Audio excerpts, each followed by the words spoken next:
Hello students, আমি Nitish sir জ্ঞানজ্যোতি coaching সেন্টারের পক্ষ থেকে তোমাদের প্রত্যেককে জানাই আরো একবার স্বাগত।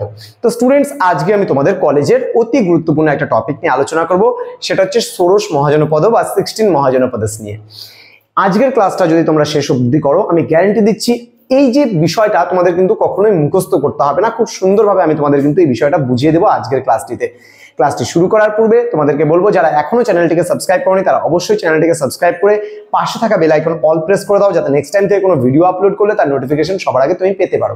এছাড়া অনলাইনে যদি আমাদের কাছে কোর্স করতে চাও বা পড়তে চাও, তাহলে অবশ্যই যোগাযোগ করো আমাদের অফিসিয়াল নাম্বার 6295916282 এবং 7076398606 নাম্বার।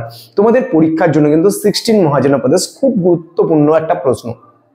দেখো, খ্রিস্টপূর্ব 6ষ্ঠ শতকের ইতিহাস জানতে গেলে আমাদের কিন্তু এখানে ষোড়শ মহাজনপদের কিন্তু ইতিহাসটা আমাদের জানতে হবে।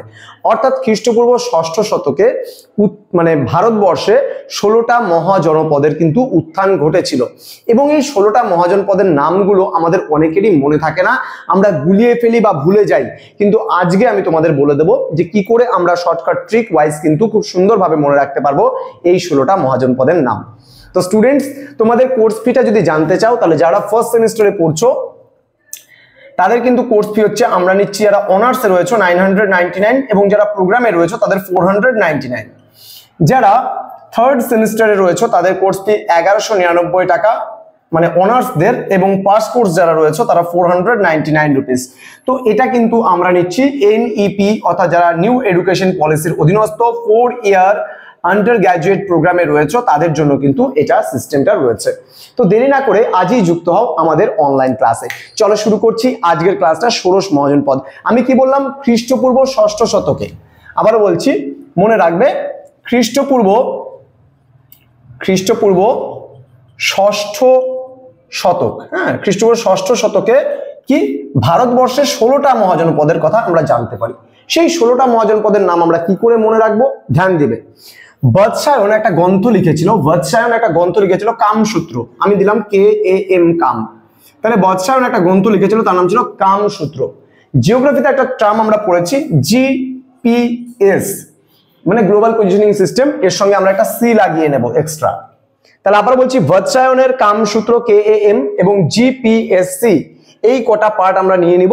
এবার দেখো, বিষয়টা খুব ইজি হয়ে যাবে আমাদের কাছে। কে দিয়ে 4টা নাম আছে, কি কি নামগুলো? কাশী, কোশল, কুরু এন্ড হচ্ছে কম্বোজ। ওকে, তাহলে কে দিয়ে 4টা হয়ে গেল। দেন এ দিয়ে 3টে আছে, অবন্তী, অঙ্গ এন্ড হচ্ছে অশ্মক। অবন্তী, অঙ্গ, অশ্মক। এম দিয়ে 3টে নাম আছে, মগধ, মৎস্য এন্ড মল্ল। ভি দিয়ে 2টো নাম আছে, ব্রিজি এন্ড হচ্ছে বৎস। ঠিক আছে, দেখো ধীরে ধীরে কমছে। প্রথমে 4টা নাম, কাশী, কোশল, কুরু, কম্বোজ, দেন অবন্তী, অঙ্গ, অশ্মক, দেন মগধ, মৎস্য, মল্ল, দেন ব্রিজি, বৎস। জি দিয়ে আমি মনে রাখবো গান্ধার। পি দিয়ে মনে রাখবো আমি পাঞ্চাল। এস দিয়ে মনে রাখবো সুরসেন এন্ড সি দিয়ে মনে রাখবো চেদি। তাহলে মনে থাকবে, দেখো 16টা মহাজনপদের নাম কত সুন্দরভাবে ইজিলি ভাবে মনে রাখা যায়। তাহলে বৌদ্ধ গ্রন্থ অঙ্গুত্তর নিকায়, জৈন গ্রন্থ ভাগীরথী সূত্র এবং পুরাণ থেকেও কিছু কিন্তু আমরা ষোড়শ মহাজনপদের কথা ডিটেলসে জানতে পারি। আবারও বলছি, বৌদ্ধ গ্রন্থ অঙ্গুত্তর নিকায়, জৈন গ্রন্থ ভাগবতী সূত্র এবং পুরাণ থেকে কিন্তু আমরা ষোড়শ মহাজনপদের কথা জানতে পারি। ওকে, তাহলে এই ষোড়শ মহাজনপদের নামগুলো কি কি বললাম? খ্রিস্টপূর্ব 6ষ্ঠ শতকে ভারত জুড়ে গড়ে উঠেছিল এই 16টা মহাজনপদ বা 16টা মহাজনপদের অস্তিত্ব ছিল। এই 16টা মহাজনপদের নাম ছিল কাশী, কোশল, কুরু, কম্বোজ, অবন্তী, অঙ্গ, অশ্মক, মগধ, মৎস্য, মল্ল, ব্রিজি, বৎস, গান্ধার, পাঞ্চাল, সুরসেন আর চেদি। খুব ইজিলি ভাবে এই কোডটা লিখে নাও, তাহলে কিন্তু নেক্সট টাইম থেকে আমি বলছি কোনো আর প্রবলেম হবে না 16টা মহাজনপদের নাম মনে রাখতে। এইবার এখানে তো আমরা দেখলাম বৎসায়নের কামসূত্রতে কে দিয়ে একটা নাম, এ দিয়ে একটা নাম, এম দিয়ে একটা নাম, ভি দিয়ে একটা নাম। এবার এখান থেকে আমরা একটা একটা করে পিক আপ করবো। তার কারণ কেন আমি বলে দিচ্ছি, বিষয়টা ধ্যান দিয়ে শুনবে।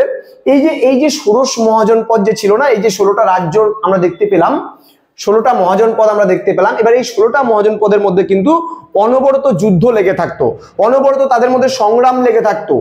এবার এই যে যুদ্ধ লেগে থাকার ফলে শেষ পর্যন্ত আমরা দেখতে পারি যে 4টা মহাজনপদ কিন্তু শক্তিশালী হয়ে আত্মপ্রকাশ করেছিল।